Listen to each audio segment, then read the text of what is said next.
हमारे देश में एक कॉन्ट्रासेप्शन के लिए नेट इन नाम की एक उन्होंने टेक्नोलॉजी लाई है। स्टेरॉइड के रूप में ये माताओं को दिया जाता है, कभी इंजेक्शन के रूप में दे देते हैं, कभी गोलियों के रूप में दे देते हैं, और इससे अक्सर हमारी माताओं बहनों को गर्भपात हो जाते हैं और उनके जो पीयूष ग्रंथि के हार्मोन का सिक्रीशन है वो पूरी तरह से डिसबैलेंस हो जाता है, असंतुलित हो जाता है, और माताएं बहनें बहुत परेशान होती हैं जिनको ये नेट इन दिया जाता है।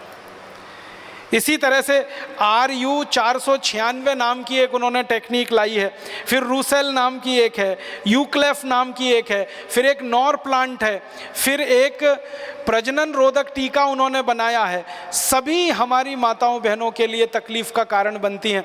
उनमें एक बहुत बड़ी तकलीफ ये आती है कि ये जितने भी कॉन्ट्रासेप्शंस की चीज़ें माताओं बहनों को दी जाती हैं, यूट्रस की, गर्भाशय की मांसपेशियाँ एकदम ढीली पड़ जाती हैं, पूरा मासिक चक्र उनका गड़बड़ा जाता है। अक्सर माताएं बहनें मासिक समय में बेहोश हो जाती हैं, इतना दर्द होता है उनके शरीर में, लेकिन उनको ये मालूम नहीं होता कि उनको वो कॉन्ट्रासेप्टिव दिया गया उसके कारण ये हो रहा है। और हज़ारों करोड़ रुपए की लूटमार इस देश में विदेशी कंपनियों के द्वारा हो रही है इन कॉन्ट्रासेप्टिव चीज़ों को बेचकर। एक दो चीज़ और मैं आपको बताना चाहता हूँ कि आप अपने घर में अक्सर मच्छर मारने वाली दवाएँ इस्तेमाल करते हैं, अलग अलग नामों से बाज़ार में बिकती हैं।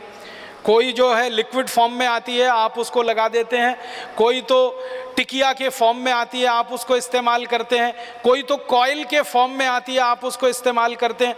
कॉइल के रूप में मच्छर मारने वाली कोई भी दवा इस्तेमाल करें, टिकिया के रूप में इस्तेमाल करें या लिक्विड के रूप में इस्तेमाल करें, उनमें जो इस्तेमाल होने वाला केमिकल है वो डी एथिलीन है, वो मेल्फोक्विन है और वो फॉस्फीन है। ये तीन खतरनाक केमिकल हैं जो इस्तेमाल होते हैं, और ये तीनों केमिकल यूरोप और अमेरिका के 56 देशों में बंद है और 20 साल से बंद है।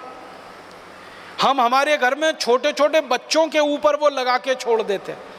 मैंने कई घरों में देखा 2 महीने के 3 महीने के छोटे छोटे बच्चे सो रहे हैं और उनके नज़दीक में वो कॉइल जल रहा है जिसका धुआं नाक के रास्ते से बच्चे के फेफड़े में उतर रहा है।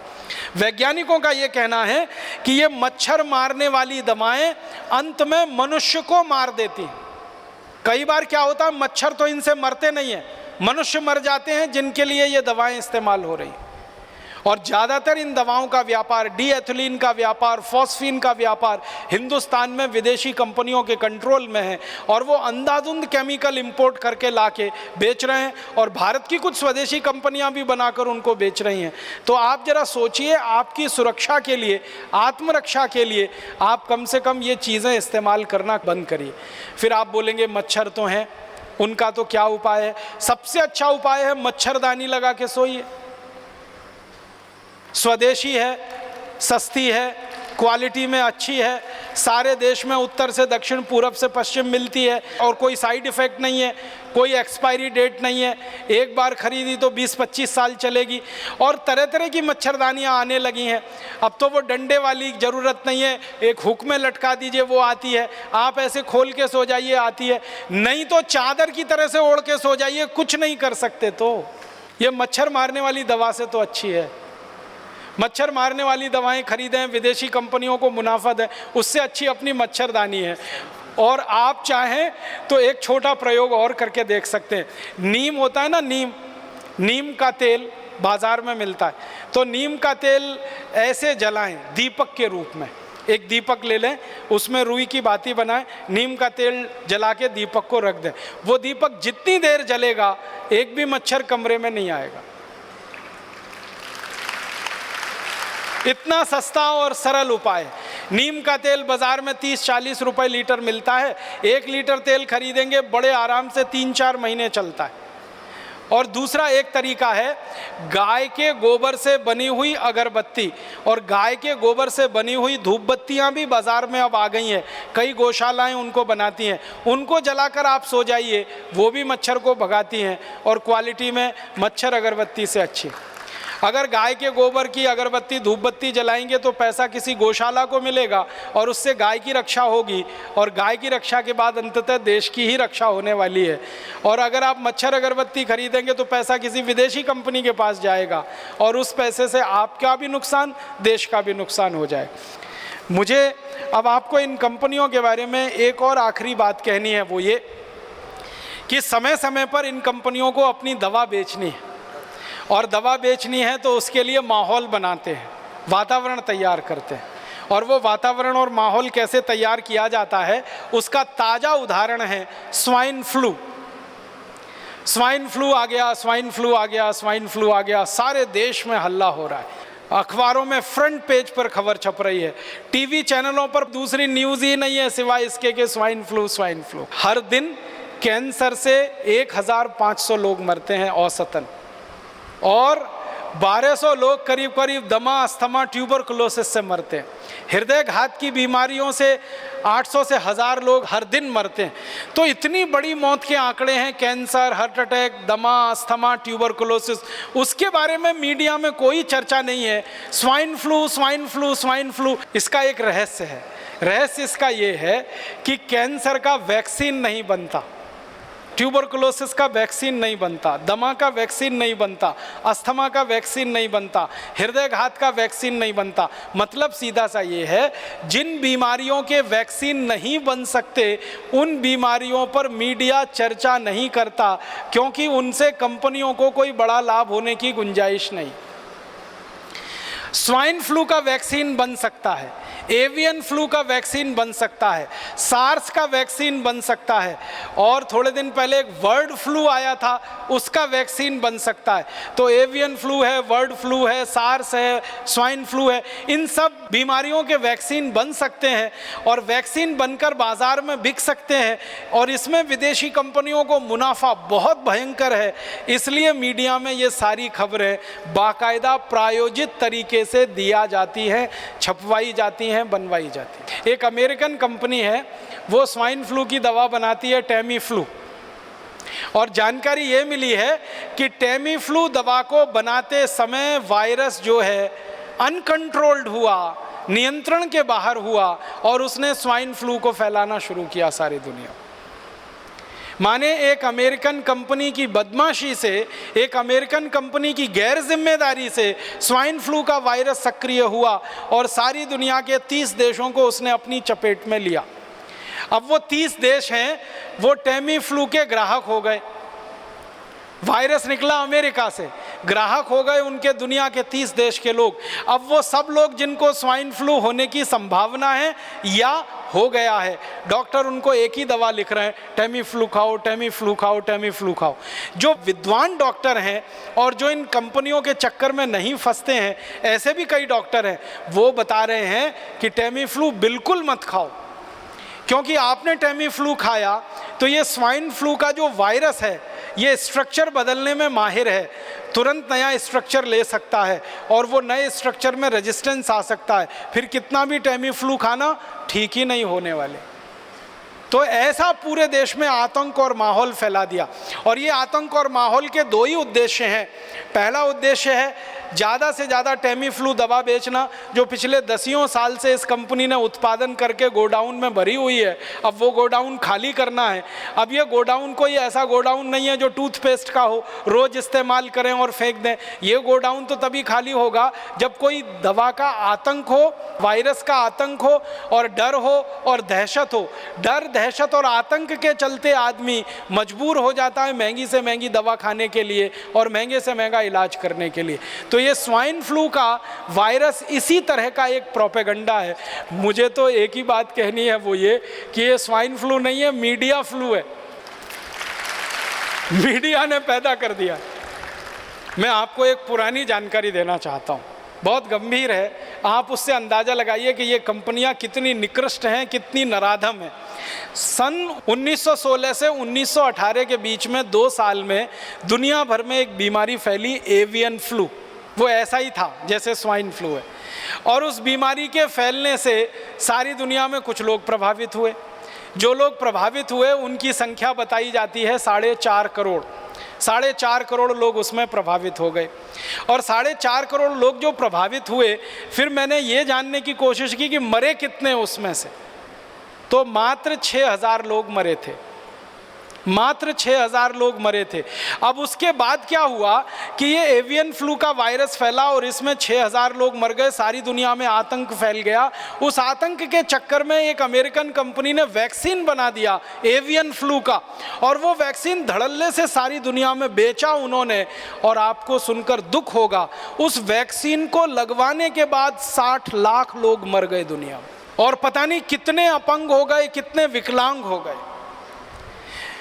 बीमारी आने से 6000 लोग मरे, बीमारी का वैक्सीन बना और उस वैक्सीन को सारी दुनिया में भेजा गया, फैलाया। सबसे ज़्यादा अफ्रीका के देशों में, सबसे ज़्यादा लैटिन अमेरिका के देशों में, ब्राज़ील में, मैक्सिको में, चिली में, कोस्टारिका में, कोलंबिया में, फिर अफ्रीका में, नाइजीरिया में, सोमालिया में, इथियोपिया में, दक्षिणी अफ्रीका में, रोडेशिया में। तो अफ्रीका, लैटिन अमेरिका और भारत में भी हुआ था। उसका वैक्सीन का अंधाधुंध प्रचार हुआ, अंधाधुंध बिक्री हुई। 60 लाख लोग वैक्सीन लगने के बाद मर गए। उसका क्या? एवियन फ्लू में तो 6000 लोग मरे, वैक्सीन लगने के बाद इतने। माने वैक्सीन कितने खतरनाक हो सकते हैं, उसका ये अंदाज़ा आप लगाइए। अब एवियन फ्लू का वैक्सीन आया और इतने लाख लोग मर गए। अब स्वाइन फ्लू का वैक्सीन आने वाला है, और वो वैक्सीन हिंदुस्तानी और दुनिया भर के लोगों को धड़ाधड़ लगाया जाएगा। क्यों? क्योंकि स्वाइन फ्लू का वायरस जो फैला है, वायरस से ज़्यादा डर फैला है, आतंक फैला है, दहशत फैली है। तो हर आदमी तैयार बैठा है वो वैक्सीन लगवाने के लिए, और एक व्यक्ति को वैक्सीन लगाने का खर्चा वो बोलते हैं 3000 रुपए आएगा। अब हिंदुस्तान में ही अगर आप सोच लो कि अगर 10 करोड़ लोग भी प्रभावित होकर वैक्सीन लगवा लें और 3000 रुपए का एक वैक्सीन आए, तो 30,000 करोड़ की बिक्री तो उनकी हिंदुस्तान में हो गई। अफ्रीका में, लैटिन अमेरिका के देशों में अगर हो जाए, हज़ारों करोड़ का माल बेचेगी एक कंपनी, और इस कंपनी के पास पेटेंट है 20 साल तक। तो कोई दूसरी कंपनी उस वैक्सीन को बना के नहीं बेच सकती 20 साल तक। और इसी कंपनी के पास दवा का भी पेटेंट है 20 साल का। तो टेमीफ्लू दवा को कोई दूसरी कंपनी नहीं बनाकर बेच सकती 20 साल तक। तो 20 साल तक एक ही अमेरिकन कंपनी की मोनोपोली रहेगी, और उस मोनोपोली पर हज़ारों करोड़ रुपए वो लूटेंगे लोगों के दिलो दिमाग में। इसलिए स्वाइन फ्लू का दहशत, आतंक और डर बिठाया जा रहा है। मैं एक आखिरी बात कह के ख़त्म करूँगा कि हम इस बात को याद रखें, इतिहास में हमसे एक गलती हो गई थी। जहांगीर नाम का एक राजा था, उसने एक विदेशी कंपनी को इस देश में लाइसेंस दे दिया था व्यापार करने का। परिणाम ये हुआ कि जिस कंपनी को जहांगीर ने बुलाया था, उसी कंपनी ने जहांगीर को गद्दी से उतरवा दिया, और वो कंपनी इस देश की मालिक हो गई थी, और 250 साल ये देश उसका गुलाम हो गया। उस एक ईस्ट इंडिया कंपनी की गुलामी से आज़ादी पाने के लिए 6,32,781 शहीदों को कुर्बानी देनी पड़ी। भगत सिंह, ऊधम सिंह, चंद्रशेखर, आशफाकुल्ला, राम प्रसाद बिस्मिल, तात्या टोपे, अजीमुल्ला, ऐसे 7,32,781 शहीद कुर्बान हो गए। और 4.5 करोड़ से ज़्यादा हिंदुस्तानियों को परोक्ष रूप से कुर्बानी देनी पड़ी, जो अंग्रेज़ों की नीतियों के कारण भूख से मर गए, अकाल से मर गए, और अंग्रेज़ों की गोलियां, लाठियां खाकर मर गए, अंग्रेज़ों के अत्याचार से मर गए। बहुत कीमती है ये आज़ादी। एक विदेशी कंपनी के चक्कर में हमने इसको गंवा दिया था। अब दोबारा हम इस आज़ादी को गंवा नहीं सकते, क्योंकि जिस ईस्ट इंडिया कंपनी ने हमको लूटा, सारी दुनिया का कंगाल और भिखारी देश हमको बना दिया। अंग्रेज़ों की ईस्ट इंडिया कंपनी आई नहीं होती तो ये अंग्रेज कहते हैं कि सारी दुनिया का समृद्धशाली देश भारत था, सारी दुनिया का सर्वोच्च शिखर पर बैठा हुआ देश भारत था। एक अंग्रेज, मैकॉले का एक वाक्य पढ़कर सुनाना चाहता हूँ। वो कहता है कि अंग्रेज़ों के आने के पहले, ईस्ट इंडिया कंपनी के आने के पहले के भारत के बारे में वो कह रहा है, I have travelled across the length and breadth of this country India and I have not seen one person who is a beggar, who is a thief. Such wealth I have seen in this country, such high moral values, people of such caliber that I do not think we could ever conquer this country unless we break the very backbone of this country, which is her spiritual and cultural heritage, and therefore I propose that we replace her old and ancient education system, her culture, for the Indians think that all that is foreign is good and greater, and that there is own. They will lose their self-esteem, their native culture, and they will become what we want them, a truly dominated nation. ये Macaulay कह रहा है कि भारत में आया, एक भी जगह उसने किसी भिखारी को नहीं देखा, एक भी जगह किसी चोर को नहीं देखा, क्योंकि किसी को भीख मांगने की ज़रूरत नहीं थी, चोरी करने की ज़रूरत नहीं थी। बहुत धन संपन्न देश ये था, बहुत पैसे वाला ये देश था। 33% निर्यात करता था, 27% से ज़्यादा आमदनी सारी दुनिया की हमारे पास थी, 40% से ज़्यादा उत्पादन पूरी दुनिया में हम अकेले करते थे। इतना पैसे वाला समृद्धशाली संपन्न देश था, उस एक ईस्ट इंडिया कंपनी ने कंगाल और भिखारी देश बना दिया। अब 5000 विदेशी ईस्ट इंडिया कंपनियां आज इस देश में हैं। देश का आने वाला समय कैसा होगा, इस अंदाजे को मन में रखकर आप तैयार होइए, संकल्प करिए और इस देश में फिर से एक बड़ा आंदोलन शुरू करिए, स्वदेशी का, स्वराज्य का, अपने देश की आज़ादी को बचाने का, अपनी स्वतंत्रता को बचाने का, अपने स्वराज्य और स्वतंत्रता को पूर्ण रूप से स्थापित कराने का। और उसी आंदोलन का नाम है भारत स्वाभिमान, उसी अभियान का नाम है भारत स्वाभिमान। तो आप सब भारत स्वाभिमान के सक्रिय सेनानी बने और हमारे सेनापति परम पूजनीय स्वामी जी के निर्देशन में अपनी पूरी जिंदगी की सार्थकता इसी काम में ढूंढें और खोजें कि हम भारत की दोबारा गुलामी आने नहीं देंगे और आधी अधूरी आज़ादी को पूरी आज़ादी में परिवर्तित करेंगे। भूतकाल में जो भारत सोने की चिड़िया था, सारी दुनिया का विश्व गुरु था, भविष्य में भी भारत सोने की चिड़िया और विश्व गुरु बनेगा, ऐसी हमारे मन में दृढ़ संकल्प की भावना हो। ईश्वर हमको इसके लिए ताकत दे, शक्ति दे, संकल्प दे। इस भावना के साथ आभार, धन्यवाद।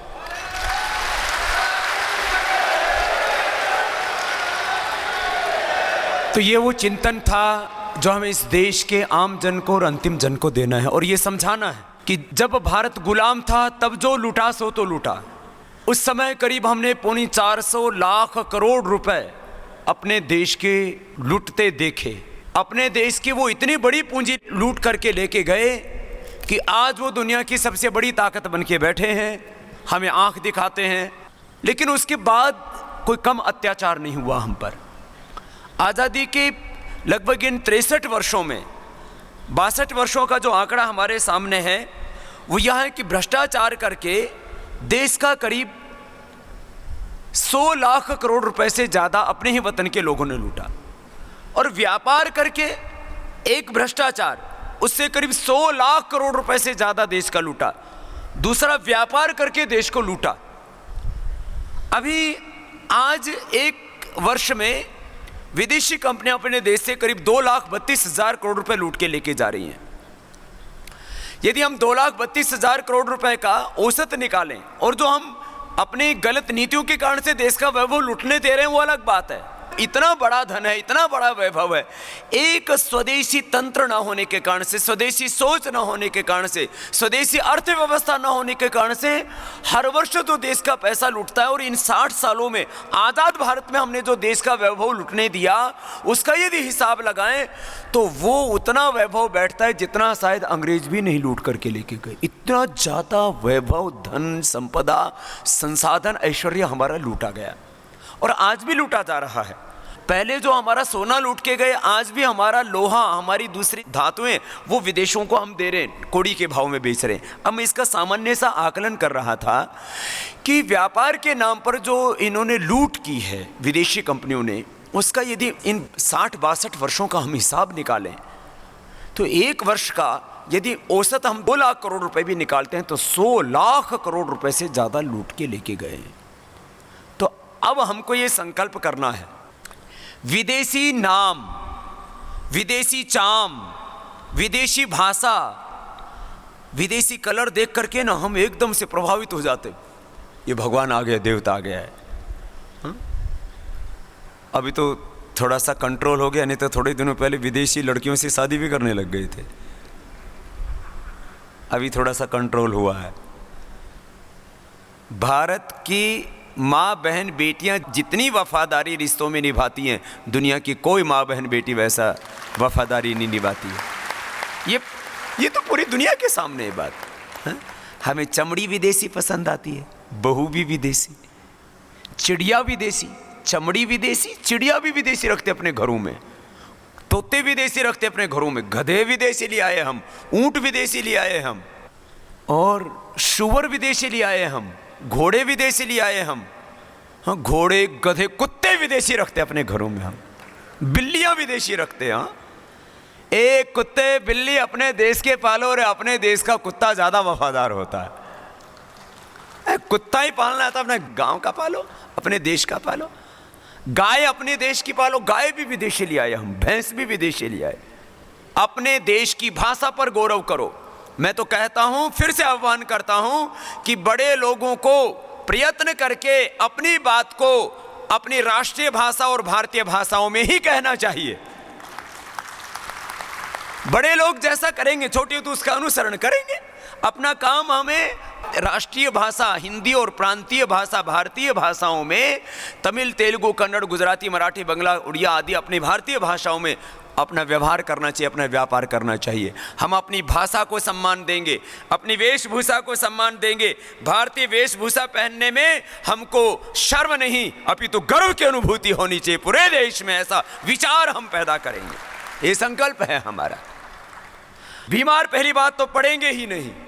कोई अपनी भूल से बीमार हो भी गए तो 99% बीमारियों का इलाज योग में, आयुर्वेद में, प्राकृतिक चिकित्सा में है। हम आग्रह करके, आग्रह पूर्वक इस बात को अपने जीवन में निष्ठा पूर्वक निभाएंगे कि पहली बात तो हम योगाभ्यास आदि करेंगे, बीमार पड़ेंगे ही नहीं।